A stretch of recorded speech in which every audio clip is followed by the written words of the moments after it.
Hey, Shalom, it's your brother Yonathan. First and foremost, I want to give all praises to the Most High, Yahweh, Bahashem, Yahushai, Bahashem, Rekahakwadash. I want to give double honors to the apostles and the elders, great millstone. I want to say Shalom to all the brothers, of course, the few sisters who are pursuing this truth and sincerity. May the blessing of election be upon your house. I got a question for you all to ask yourself. All right? If America completely collapsed tonight, and all the things that you could achieve or accomplish or gain within the society were taken off the table for you. Whether that be you getting a house, getting a new car, being acknowledged and appreciated by the world, whatever it may be, if all that was taken off of the table and society was in shambles, does the thought of that make you apprehensive?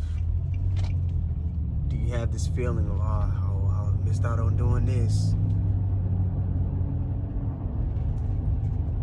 All of those emotions and thoughts, in order for you to move properly in the times to come, need to be gone.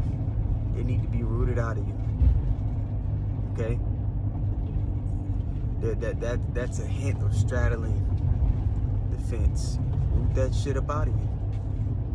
There's going to be a lot of people with fringes on, right? Hey, people that say, hey, Shalom. Hey, how much me? I'm Shalom. There's going to be a lot of those people, right, that have remnants of attachments to this place, and it's going to cause them to falter when the Lord requires for them to move on faith in the days to come. All right, so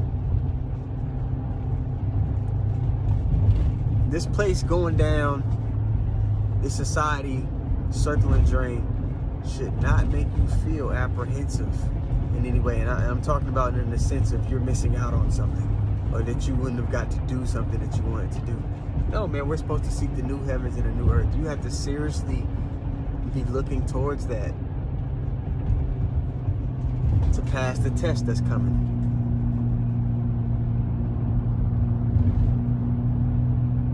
Seriously. Right? It's Isaiah 65. Verse 17 right there at the top. And I'm going to read it in the NLT on the right. It says, look, with the exclamation point, I am creating new heavens and a new earth, and no one will even think about the old ones anymore. So why are you thinking about it? Why are you concerned with fulfilling? Because you still have remnants of wanting to accomplish something here, wanting to be somebody here, wanting to be appreciated on this side. You got to crush that shit. Today at camp, we talked about Jake doesn't want their ego to be crushed. You have to be, look, really off day one, that has to be crushed. It's a requirement. Like the priest, Tazama said today at camp, it's a requirement that your ego is crushed. That your pride and who you are here on this side is crushed. In order for you to grow in this thing, in order for you to be used as a proper vessel to forward righteousness in the earth. And those who aren't willing to go down that rite of passage, it gets revealed in due time. And it also, leads to their self-destruction. Because the root of it, their God is their belly, so they're going to do things against what the Lord, requires for us to do. They're going to be willing to do things to gratify their flesh when the Lord wants us to abstain from the gratification of our flesh. You got to leave that old nigga at the door. You ever try to take a piece of furniture through the door and it just didn't quite fit? It's like, man, this part of the couch was a little bit shorter, but man, maybe we could get it in there. Can't fit through the door. All right?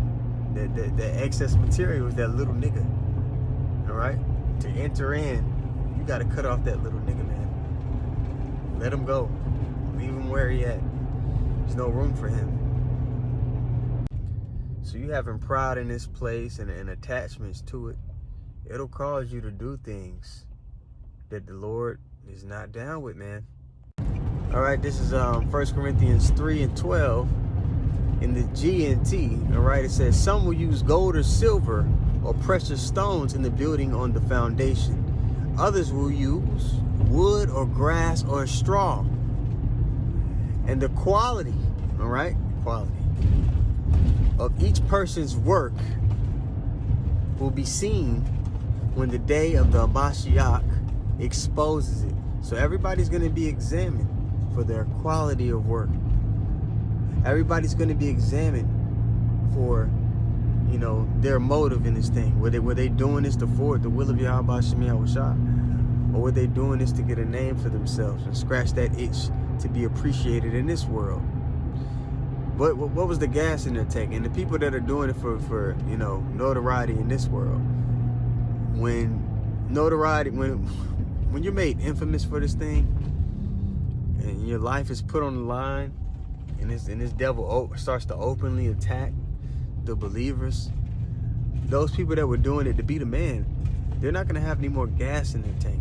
Those people that were making money, making merchandise of the Lord, all right, and His knowledge, wisdom, and understanding, those people, that was their motive, that was their motivation, they're definitely not going to be motivated when Jacob's trouble was popping off. Best believe that. The quality of your work, your intentions, okay?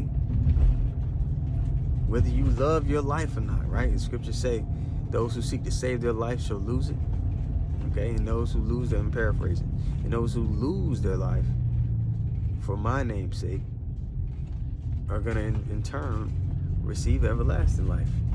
So everybody's going to be in, you know, you need to be looking yourself in the mirror and be like, hey, man, what am I about? Truly.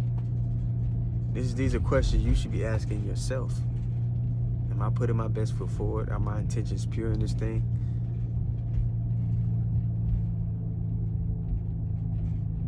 All right.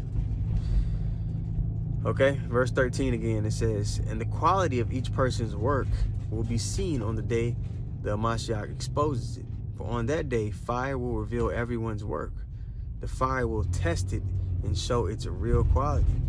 We talked today, man, you go to 2nd Ezra, the 7th chapter, talks about the righteous suffering straight things, but having hope for the why. I mean, they're going to, you know, go down that pathway of difficulty. They're going to be in the midst of Jacob's trouble. They're going to witness a lot of death. They're going to witness a lot of, you know, gruesome things. But there's a silver lining for them because they know that the kingdom of heaven, is getting ready to be established. So they're going to have the gas in the tank to keep pushing. The Lord's going to put the spiritual gas in their tank to keep pushing. All right? Because their intentions are pure.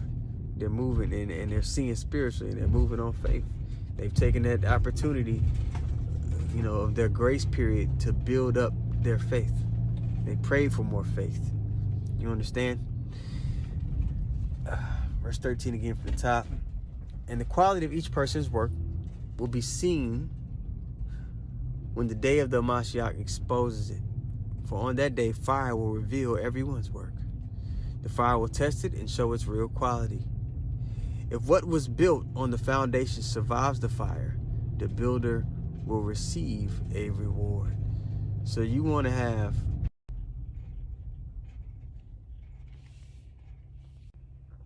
all right, verse 14. If what was built on the foundation survives the fire, the builder will receive a reward. So you want to make sure, man, what you're about, your intentions are pure. You're seeking the new heavens and a new earth to be established. All right, that's what you're pushing for. Not vainglory, not recognition and appreciation on this side. Okay, not filthy lucre's sake. All right.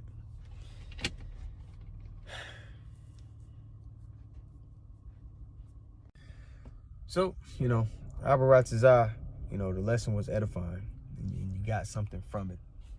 But yeah, man, that's a serious question to ask yourself on a regular basis. If everything was uprooted right now, and I just had to depend on the Lord for everything day to day, are you in the spirit to be rejoiceful about that? Would you be in the spirit to suffer cheerfully for Yahweh Shem Yahushua, or would it be something else?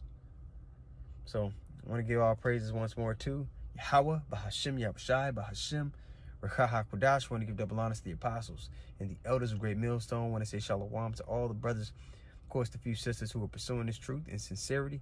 May the blessing of election be upon your house. Shalom.